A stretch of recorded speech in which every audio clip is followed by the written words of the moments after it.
नमस्कार दोस्तों, राधे राधे, जय श्री कृष्ण। गोवर्धन पूजा की आप सबको बहुत बहुत शुभकामनाएं। आज हम लेकर आए हैं गोवर्धन पूजा की पौराणिक कथा, इसका महत्व, पूजन विधि और नियम। आसमान में बिजली चमक रही थी, बादल गरज रहे थे और पूरा व्रज डूब रहा था पानी में। हर ओर भय था, आतंक था, लेकिन तभी नन्हा सा बालक अपने छोटे से हाथ को उठाता है और पूरे पर्वत को उंगली पर थाम लेता है।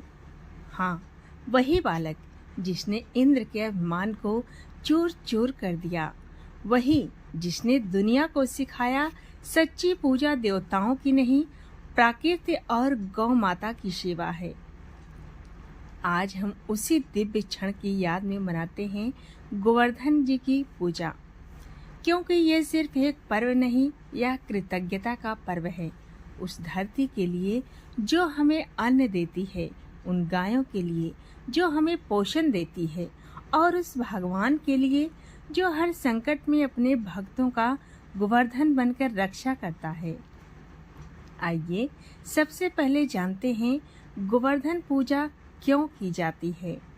गोवर्धन पूजा दीपावली के अगले दिन अर्थात कार्तिक मास के शुक्ल पक्ष की प्रतिपदा को मनाई जाती है।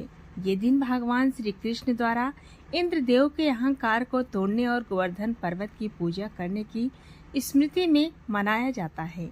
इस दिन को अन्नकूट उत्सव या अन्नकूट पर्व भी कहा जाता है। इस दिन भगवान श्री कृष्ण को विभिन्न प्रकार के व्यंजन अर्पित किए जाते हैं और गोवर्धन पूजा की पर्वत की पूजा भी की जाती है। प्रकृति, गौ माता और धरती माता के प्रति कृतज्ञता व्यक्त की जाती है। तो सबसे पहले गोवर्धन पूजा की पौराणिक कथा। वृंदावन नगरी में भगवान श्री कृष्ण बाल्यकाल में गोपालों के साथ गाय चराया करते थे। एक बार उन्होंने देखा कि सारे ब्रजवासी इंद्र देवता की पूजा की तैयारी कर रहे हैं। भव्य पकवान बन रहे हैं, फूल, वस्त्र, धूप, दीप सब कुछ सज रहे हैं। कृष्ण ने प्रेम पूर्वक पूछा, पिताजी ये सब किस लिए? नंद बाबा ने कहा, बेटा हम लोग वर्षा के देवता इंद्र की पूजा करते हैं ताकि हमारी गायों के लिए घास उगे और अन्न जल बना रहे। कृष्ण मुस्कुराए और बोले, पिताजी वर्षा तो इंद्र नहीं करता, ये तो गोवर्धन पर्वत करता है, जो हमारी गायों के लिए चारा देता है, पेड़ पौधों को जीवन देता है, नदी नालों का जल रोकता है। हमें उसी गोवर्धन पर्वत की पूजा करनी चाहिए। व्रजवासी श्री कृष्ण की बात मान गए। सभी ने मिलकर गोवर्धन पर्वत की पूजा की, गायों को चारा खिलाया और अन्नकूट भोज का आयोजन किया। इंद्र का क्रोध और श्री कृष्ण की लीला। जब इंद्रदेव को यह ज्ञात हुआ कि व्रजवासी अब उनकी पूजा नहीं कर रहे हैं, तो उनका अहंकार जाग उठा। उन्होंने क्रोधित होकर कहा, इन गोपालों को वर्षा का महत्व नहीं पता, अब मैं इन्हें अपनी शक्ति दिखाऊंगा। इंद्र ने प्रचंड वर्षा शुरू कर दी। व्रज में आंधी, बिजली और तूफान से चारों ओर हाहाकार मच गया। गायें, ग्वाल बाल और सभी व्रजवासी भयभीत हो गए। तभी श्री कृष्ण ने सभी को धैर्य दिया और कहा, डरो मत, मैं तुम्हारी रक्षा करूंगा। उन्होंने अपने नन्हे से हाथ की सबसे छोटी उंगली से गोवर्धन पर्वत को उठाया और कहा, आओ सब लोग इसके नीचे आ जाओ। 7 दिन तक निरंतर वर्षा होती रही, परंतु किसी को कोई कष्ट नहीं हुआ। अंततः इंद्र का अभिमान टूट गया। वो श्री कृष्ण के चरणों में गिर पड़ा और क्षमा मांगने लगा। तब श्री कृष्ण ने कहा, इंद्र तुम्हें अपने अहंकार का त्याग करना चाहिए। सच्ची पूजा वही है जो प्राकृतिक, गौ माता और धरती का सम्मान करे। इस दिन से हर वर्ष गोवर्धन पूजा मनाई जाने लगी। आइए जानते हैं गोवर्धन पूजा का महत्व। यह पर्व अहंकार पर विनम्रता की जीत का प्रतीक है। यह प्रकृति, गाय और अन्न के प्रति आभार व्यक्त करने का दिन है। ये दिन श्री कृष्ण की अन्नकूट लीला की स्मृति में मनाया जाता है। गोवर्धन पूजा से धन, सुख और समृद्धि की प्राप्ति होती है। यह दिन वास्तविक ईश्वर भक्ति और सेवा भावना का प्रतीक है। आइए जानते हैं गोवर्धन पूजा की विधि। गोवर्धन पूजा दीपावली के अगले दिन सुबह या दोपहर में की जाती है। प्रातः स्नान करके घर की चौखट या आंगन को स्वच्छ करें।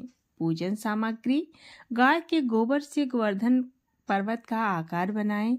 जल, दूध, दही, घी, गुड़, तुलसी दल, चावल, फूल, दीपक, धूप, नैवेद्य, 56 भोग या अन्नकूट के रूप में विभिन्न पकवान। गौमाता की पूजा के लिए घास, गुड़, हल्दी, कुमकुम।